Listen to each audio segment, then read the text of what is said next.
Hello student, तो जैसा कि आप लोग जानते हो हम लोग 15 मार्च से नीट फिजिक्स कोटा के यूट्यूब चैनल पर 30 डेज़ का क्रैश कोर्स स्टार्ट करने जा रहे हैं। तो बहुत सारे बच्चों के मेरे पास कमेंट आए कि सर हम क्रैश कोर्स से कैसे बेनिफिट ले सकते हैं। तो बड़े सारे बच्चों की क्वेरी थी, सर हम ज़ीरो लेवल से तैयारी स्टार्ट कर रहे हैं तो हमें क्रैश कोर्स से कैसे बेनिफिट होगा, हमारे 70-80 मार्क्स आ रहे हैं तो हम कितना जंप कर सकते हैं, हम 120 प्लस कर रहे हैं तो हमें क्या बेनिफिट होगा। तो आज मैं सारी क्वेरीज़ का आपको आंसर देता हूँ। देखो, सबसे पहली क्वेरी जो बच्चे ये कह रहे हैं सर हम ज़ीरो लेवल से तैयारी स्टार्ट कर रहे हैं, तो भाई देखो ज़ीरो लेवल कुछ नहीं होता, ठीक है ना। आप नीट का एग्ज़ाम तभी देने जा रहे हो जब आपने 11th और 12th में फिजिक्स पढ़ रखी है और आप 12th पास हो, ये तो मानते हो ना। तो इसका मतलब आपने कुछ ना कुछ 12th तो 11th और 12th में फिजिक्स तो पढ़ रखी है। बस बात इतनी सी है कि आप स्कोर सही नहीं कर पा रहे, आपके नेगेटिव ज़्यादा हो जा रहे हैं, आप 30, 40, 50 या 60 की रेंज में लाई कर रहे हो। तो अब बात आती है इम्प्रूवमेंट की, किया क्या इस नंबर को इस वक्त इम्प्रूव किया जा सकता है, क्या हम इतना नंबर इम्प्रूव कर सकते हैं कि नीट के अंदर हमारा अच्छा स्कोर आ जाए, सिक्योर्ड स्कोर आ जाए। तो मैं अब तीनों कैटेगरी के स्टूडेंट्स के बारे में बताता हूँ। तो देखो, सबसे पहली कैटेगरी जिसमें बच्चे 80 या लेस देन 80 मार्क्स स्कोर कर रहे हैं। दूसरा, वो बच्चे जो अभी 120 प्लस मार्क्स स्कोर कर रहे हैं, तो अच्छा खासा स्कोर है, इससे तो बहुत अच्छे से इम्प्रूव कर सकते हैं। तीसरा, वो बच्चे जिनका कंसिस्टेंटली 150 प्लस स्कोर आ रहा है। अब इन सब बच्चों को क्रैश कोर्स से कैसे बेनिफिट मिलेगा, क्या क्या हेल्प हो सकती है, वो सुनते हैं। तो वो बच्चे जिनका लेस देन 80 मार्क्स है या 80 के नियर बाय है, तो क्या ये बच्चे 120 प्लस तक जंप कर सकते हैं? तो बहुत आसान है आपका 80 से 120 तक जंप करना, अगर सही स्ट्रैटेजी हो तो क्या हम 80 से 160 या 150 जंप कर सकते हैं? कर सकते हैं, बट उसके लिए हमें बहुत ज़्यादा हार्डवर्क करना पड़ेगा। और ऑनेस्टली बताऊं तो अब हमारे पास उतना टाइम नहीं है, और इतना टाइम भी नहीं बचा कि हम अपना पूरा फिजिक्स का सिलेबस अब वापस से पढ़ें और दोबारा से तैयारी करें और फिर नीट एग्ज़ाम के अंदर सब कुछ करके इस वक्त हम कुछ भी नहीं कर पाएंगे। तो पहली बात तो ये अच्छी तरह समझ लो कि यहाँ से यहाँ जंप करने के लिए आपको बहुत ज़्यादा हार्डवर्क करना पड़ेगा। इसका इफेक्ट दूसरे सब्जेक्ट पर पड़ेगा, तो उतनी की हमें ज़रूरत नहीं है। देखो, पूरा सिलेबस कंप्लीट करके नीट एग्ज़ाम आप देने जाओगे तो कोई आपसे ये नहीं पूछने आ रहा कि भाई तूने पूरा सिलेबस कंप्लीट किया है नहीं किया है, तुमने कितने टॉपिक छोड़े हैं, कितने रखे हैं। इस वक्त हमें बड़े स्मार्ट वर्क की ज़रूरत है। हमारा एम ये है, क्या एम है, नीट एग्ज़ाम क्लियर होना चाहिए ना, उसके लिए फिजिक्स में इतना सेफ स्कोर तो आए कि जिससे नीट एग्ज़ाम में हमारा अच्छा खासा रैंक आ जाए, उतना 120 प्लस में आपका आ जाएगा, ठीक है ना। अब गलती क्या हो रही है तो पहले मैं बताता हूँ 80 से 120 प्लस कैसे जंप करना है। फिर वो बच्चे जो 120 प्लस स्कोर कर रहे हैं उनको क्रैश कोर्स से कैसे हेल्प मिलेगी 120 प्लस से 150 प्लस जाने में। तो स्टेप बाय स्टेप चलते हैं। देखो बच्चों, ये तो आप भी मानते हो कि जो आप 80 या 80 से लेस देन स्कोर कर रहे हो तो आप सिर्फ फॉर्मूला बेस्ड और दूसरा थ्योरी बेस्ड प्रॉब्लम तो कर लेते हो, बट क्या करते हो गड़बड़ी कि आप पड़ जाते हो ट्रिकी क्वेश्चंस के चक्कर में।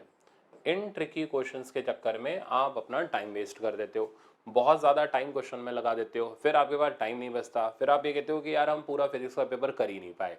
तो आपको क्यों हो रहा है? ऐसा इसलिए हो रहा है क्योंकि आपको पहचान नहीं है कि आपको कौन सा क्वेश्चन अटैम्प्ट करना है, कौन सा क्वेश्चन छोड़ना है, कौन सा क्वेश्चन सीधी सी बात हमारे बस का है, कौन सा क्वेश्चन हमारे बस का नहीं है।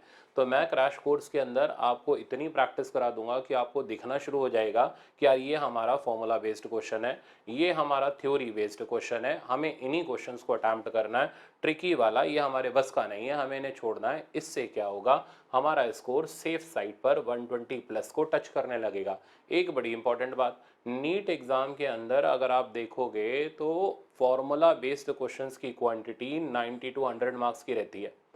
तो भाई पहले इनको हिट करो ना, 90 टू 100 ये तो सेव करो। ये कैसे सेव करोगे, जब पता होगा ना कि कौन से क्वेश्चंस हमारे फॉर्मूले से लग रहे हैं। डायरेक्ट फॉर्मूले से कई सारे क्वेश्चंस लग जाते हैं, जैसे लास्ट ईयर का पेपर उठा के देखो या उससे लास्ट ईयर का उठा के देखो, तो कई सारे क्वेश्चन ऐसे होते हैं जो देखते ही डायरेक्ट लग जाते हैं। पर क्या ऐसे सवालों के चक्कर में पड़ गए जो ट्रिकी थे और टाइम वेस्ट कर दिया हमने सारा का सारा, तो ये 90 से 100 नंबर भी हम लूज कराते हैं, ठीक है ना। और फिर हम बोलते हैं यार फिजिक्स हार्ड है, फिजिक्स नहीं हार्ड है, आपका सिलेक्शन क्वेश्चन का गलत था। मेरा काम ये है कि मैं आपको ऐसे क्वेश्चन दिखाऊं जो आपको वहां पर देखते ही लगे कि हाँ यार सर ने ये बताया था, ये तो हमें करके ही आना है, और ये क्वेश्चन अपने बस का नहीं है, ये हमें छोड़ करके आना है। तो हो गया ना आपका 80 से 120 प्लस तक का पोर्शन तैयार। एक और बड़ी इंपॉर्टेंट बात, जिन बच्चों ने नीट फिजिक्स कोटा की टेस्ट सीरीज ले रखी है, भाई आपके पास 2000 क्वेश्चंस का पूरा सिलेक्शन है। आपको उसमें मैंने क्लियरली बता रखा है कि ये हमारे प्रॉब्लम जो है फॉर्मूला बेस्ड है, ये हमारे प्रॉब्लम्स जो हैं ट्रिकी बेस्ड है। तो वो सारी कैटेगरी आपके पास है, आप उसकी खूब प्रैक्टिस करो, उससे बाहर आपका एक अक्षर नहीं आना, वही आपको 120 प्लस तो आराम से स्कोर करा देंगे। अब हम उन बच्चों की बात करते हैं जिनके 120 प्लस आ रहे हैं। तो 120 प्लस वाले बच्चे फॉर्मूला बेस तो कर ही ले रहे हैं, उनको क्लियरली फॉर्मूले अप्लाई करने आते हैं, उनको थ्योरी पर कमांड है, और बस वो मात कहां खा रहे हैं, वो ट्रिकी क्वेश्चंस के अंदर कुछ नेगेटिव मार्क्स करके आ जा रहे हैं, जिससे उनका स्कोर 120 से ऊपर नहीं जम कर पा रहा। चौथी कैटेगरी पर भी है, कुछ एडवांस लेवल के प्रॉब्लम है जो इन बच्चों को नहीं पता, अपने आप करने की कोशिश करेंगे तो बहुत ज़्यादा टाइम वेस्ट हो जाएगा। तो मैं क्या करूंगा, आपको ये क्लियरली बताऊंगा कि भाई इन प्रॉब्लम्स को करने की ये ट्रिक है, ठीक है ना। तो आपके जो लेंदी प्रॉब्लम है वो 30 टू 45 सेकंड के अंदर कैसे कवर करने हैं वो मैं आपको सिखा दूंगा, ठीक है ना। तो आपका क्या होगा, ये सेक्शन तो आपको आता है, ये सेक्शन आपको आता है, तो जिन प्रॉब्लम्स के अंदर आप लगा रहे थे टाइम, वो प्रॉब्लम अब आपके फटफट होना शुरू हो जाएंगे, 30 टू 40 सेकंड के अंदर आप प्रॉब्लम निकाल दोगे। एडवांस लेवल के भी कुछ ऐसे प्रॉब्लम बता दूंगा जो डायरेक्ट एज इट इज मिल जाएंगे, तो आपका स्कोर 120 प्लस से 150 प्लस जम कर गया। अब लास्ट कैटेगरी आती है 150 प्लस की। इन बच्चों के काम के रहेंगे क्रैश कोर्स के अंदर एडवांस प्रॉब्लम, और इन बच्चों को भी वहाँ पर ट्रिक सीखने को मिलेंगी, जिससे ये अपने स्कोर को और अच्छा इंप्रूव कर सकते हैं और टॉप रैंक्स की कैटेगरी में आ सकते हैं। तो ये थी पूरी की पूरी स्ट्रैटेजी। अब इस टाइम पर देखो, 80 वाले बच्चों के लिए मैं बोल रहा हूँ, इस टाइम पर हमें सब कुछ पढ़ने की ज़रूरत नहीं है, हमें बहुत स्मार्ट तरीके से अपने इन लास्ट के बचे हुए दिन को यूज़ करना है। तो मैं आपको देने जा रहा हूँ इम्पॉर्टेंट लिस्ट, जो लास्ट 10 ईयर्स के हमारे टॉपिक वाइज कलेक्शन जो नीट एग्जाम के अंदर पूछे गए हैं वो क्या क्या है वो देखो। अगर आप क्लोजली एनालिसिस करोगे तो ये लास्ट 10 ईयर का नीट के अंदर पूछा गया क्वेश्चन का ट्रेंड है, ठीक है ना। हमें सब कुछ नहीं करना बेटा, सब कुछ करने के चक्कर में हम कुछ भी नहीं कर पाएंगे। सबसे पहले हम उनको तो उन क्वेश्चंस को, उन टॉपिक्स को तो अच्छे से कमांड कर ले जो पूछे ही पूछे जाते हैं। जैसे जैसे पहला है मॉडर्न फिजिक्स, लास्ट 10 ईयर में इसमें 85 टू 90 प्रॉब्लम पूछे गए यार। इसका मतलब इस टॉपिक से 3 से 4 प्रॉब्लम तो हर साल पूछे ही जा रहे हैं, और इसका किसी से कोई कनेक्शन भी नहीं। कनेक्शन मेरा मतलब इलेक्ट्रोस्टैट से कोई लेना देना नहीं, आपको ऑप्टिक्स आनी चाहिए, इससे कोई लेना देना नहीं, आपको रोटेशन आना चाहिए, सिंपल फॉर्मूला बेस्ड आता है। तो आप कम से कम सबसे पहले मॉडर्न फिजिक्स को तैयार करो, जिससे 3 से 4 क्वेश्चन आपके आराम से अटेम्प्ट हुए। अब इसी तरीके से हीट एंड थर्मोडायनेमिक्स आता ही आता है, 2-3 क्वेश्चन, कभी नहीं छूटता इसका क्वेश्चन। तो आपको ये टॉपिक सबसे पहले उठा के तैयार करने हैं। अब जैसे magnetic effect of current and magnetism है, तो इससे 2 से 3 क्वेश्चन हमारे आते ही आते हैं। मैग्नेटिक इफेक्ट ऑफ करंट और मैग्नेटिज्म में फॉर्मूला बेस्ड प्रॉब्लम भी आता है, जैसे रेडियस ऑफ सर्कुलर पाथ हो गया, आसान सा होता है, फॉर्मूला लगाओ काम खत्म। डाया पैरा फेरो है, ठीक है ना, थ्योरी बेस्ड प्रॉब्लम आ जाता है, याद कर लो काम खत्म। तो इतना तो आप कर ही सकते हो, ठीक है ना, तो इसको तो आप करके ही जाओ। इसी तरह करंट इलेक्ट्रिसिटी है, इस करंट इलेक्ट्रिसिटी का मैंने ऑलरेडी इसका सर्किट का यूट्यूब के ऊपर वीडियो अपलोड किया हुआ है, आप उससे देख करके सीख सकते हो। 30 टू 45 सेकंड के अंदर आपके प्रॉब्लम बनने शुरू हो जाएंगे, सर्किट्स के जितने भी होंगे। तो सर्किट के प्रॉब्लम मत छोड़ के जाओ, पोटेंशियोमीटर, मीटर ब्रिज है, मत छोड़ करके जाओ। इसी तरह मैग्नेटिज्म में जो था, मैंने मूविंग चार्जेस एंड मैग्नेटिज्म का भी अभी यूट्यूब पर वीडियो डाला है, आप उसको भी देख सकते हो। उसके भी आप अपने लॉजिकल प्रॉब्लम से होते हैं, क्रिटिकल प्रॉब्लम्स होते हैं, उसको क्लियर कर सकते हो उस लेक्चर से। सिमिलरली आप आगे बढ़ोगे तो सेमीकंडक्टर और डिजिटल इलेक्ट्रॉनिक्स है, ये थ्योरी बेस्ड आता है, ठीक है ना, जिसमें पीएन जंक्शन डायोड हो गया, या फिर ट्रांजिस्टर के ऊपर न्यूमेरिकल आ गया, लॉजिक गेट के ऊपर आ गया, हर साल आता है लॉजिक गेट का प्रॉब्लम। तो लॉजिक गेट का वीडियो भी यूट्यूब पर अवेलेबल है, आप उसको देख करके सीख सकते हो। अब बात आती है रे ऑप्टिक्स और ऑप्टिकल इंस्ट्रूमेंट, इससे भी आपके 3 प्रॉब्लम आते ही आते हैं। तो शुरू के जितने आप देख रहे हो टॉपिक, इनसे 100% प्रॉब्लम आते हैं। तो 3 क्वेश्चन रे ऑप्टिक्स और ऑप्टिकल इंस्ट्रूमेंट से मिल जाएंगे, जिसपे से ऑप्टिकल इंस्ट्रूमेंट का माइक्रोस्कोप का लेक्चर आपका यूट्यूब के ऊपर अवेलेबल है, आप उसको देख करके सीख सकते हो। इसी तरह ऑप्टिक्स का लेक्चर आपका पहाड़ बनाओ वाला मैंने डाला हुआ है यूट्यूब के ऊपर, आप उसको देख सकते हो।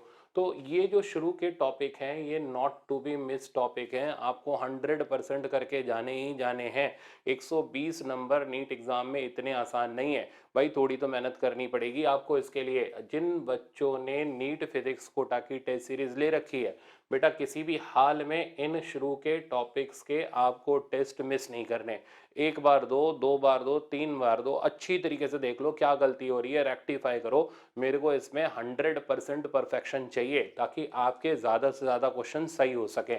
अब बात आती है रोटेशनल मोशन की। अगर रोटेशनल मोशन आपको डिफिकल्ट लगता है, आप इसको क्रैश कोर्स में मेरे लिए छोड़ दो, मैं इतना आपको उसमें करा दूंगा कि आपको रोटेशनल का क्वेश्चन वहाँ दिख जाएगा। फिर आप टिक मार के आ जाना, फिर आपको याद आएगा सर ने क्रैश कोर्स में कराया था, देखो ये छोड़ के आते, अब ये सही हो गया हमारा प्रॉब्लम। इसी तरीके से ग्रेविटेशन है, छोटे छोटे टॉपिक हैं, 2 क्वेश्चन आते हैं ग्रेविटेशन से, आप तैयार कर सकते हो। काइनेमेटिक्स इतना बड़ा यूनिट है, ठीक है ना, आप छोड़ सकते हो उसको क्रैश कोर्स के लिए, मैं उसमें इंपॉर्टेंट बता दूंगा आपको। सिमिलरली इलेक्ट्रोस्टैटिक है, wave motion and Doppler effect, Doppler effect का तो आना ही आना है प्रॉब्लम। डॉपलर इफेक्ट हो गया, इसके अंदर स्टैंडिंग वेव पैटर्न हो गया, तो आप ये चीजें कवर कर सकते हो जो शुरू शुरू के हैं, ये not to be miss topic हैं। अब सिमिलरली लास्ट ईयर जैसे 3 क्वेश्चन आए थे प्रॉपर्टीज ऑफ मैटर के, जिसमें सरफेस टेंशन, विस्कोसिटी, जो कि फॉर्मूला बेस्ड बिल्कुल प्रॉब्लम था, आप वो कवर कर सकते हो। आप इसमें से और छोटे छोटे टॉपिक पिक कर लो, जैसे सर्कुलर मोशन, आपके last year 3 problem circular motion के थे, सारे फॉर्मूला बेस्ड थे, वो आप कर सकते हो। सिमिलरली आप कैपेसिटर ले सकते हो। तो ऐसे करके ये पूरे 24 टॉपिक्स हैं। इन 24 के 24 टॉपिक्स के कंसेप्चुअल और advance test NEET physics Kota की टेस्ट सीरीज के अंदर मैंने रखे हुए हैं। तो आपके पास 2000 क्वेश्चन का तो सेट वैसे ही है, उसमें से ही आपको ज़्यादातर क्वेश्चन नीट एग्जाम में मिलेंगे। उतना अगर आप अच्छी तरीके से मन लगा के कर लो, आपके 120 मार्क्स कहीं नहीं गए। अब इन चैप्टर्स के अंदर भी जो इम्पोर्टेंट टॉपिक्स हैं, उनका भी मैंने डिटेल्ड एनालिसिस लास्ट के वीडियोस में बताया हुआ है कि कौन कौन से इनमें से टॉपिक हैं जो नॉट टू बी मिस्ड हैं, जो करके ही जाने। उनका लिंक आपको नीचे डिस्क्रिप्शन बॉक्स में मिल जाएगा, आप जाकर के उसको देख सकते हो, ठीक है ना। और उन 11th और 12th के टॉपिक्स के इम्पॉर्टेंट जो पॉइंट्स हैं उनको कवर करके ही जाना है, छोड़ के नहीं जाना। तो अब बच्चों मन लगा करके तैयारी करो, लास्ट के 1.5 मंथ हमारे पास बचे हुए हैं। नीट एग्जाम 2020 में ही क्लियर करना है, 2021 में नहीं, ठीक है ना।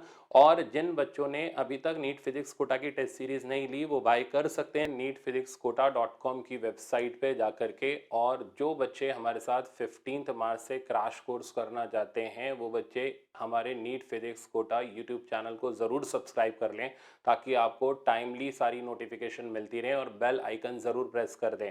और इस वीडियो को अपने फ्रेंड्स के साथ शेयर करना मत भूलो, ताकि ज़्यादा से ज़्यादा बच्चों की नीट फिजिक्स के अंदर हेल्प हो सके। नीट के अंदर फिजिक्स का स्कोर सबका इम्प्रूव होना चाहिए, यही मेरा मेन एम है। और यही आपका भी अब एम होना चाहिए कि नीट 2020 में ही हमें नीट के अंदर सिलेक्शन लेना है, 2021 का वेट नहीं करना, इसी साल सिलेक्ट होकर के हम अपना ड्रीम पूरा करना है। Thank you so much.